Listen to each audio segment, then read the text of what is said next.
4200 tonnes, plus de 600 mètres de long. À 28 mètres de haut, une quarantaine d'ouvriers s'affairent autour de ce monstre d'acier. C'est avec l'aide de ce treuil que la charpente métallique va se dérouler petit à petit et ainsi prendre appui sur les piles.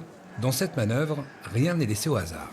La personne est en train d'appliquer de la graisse sous l'ouvrage, en fait pour favoriser la glisse et permettre de diminuer au maximum les frottements et donc diminuer l'effort à fournir par le treuil.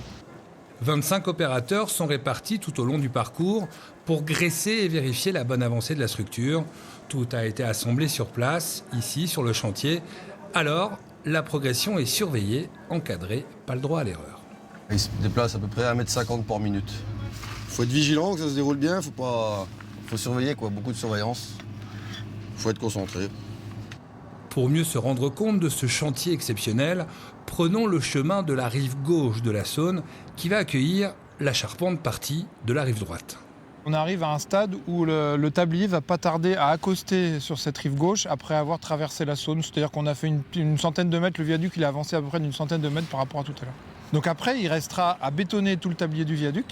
Ensuite, il faudra bétonner tout le viaduc et puis ensuite réaliser les équipements, les barrières de sécurité, l'étanchéité, etc.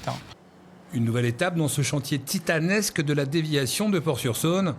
Et à la question à quand la fin des travaux, réponse, courant 2021, les 8 km seront opérationnels.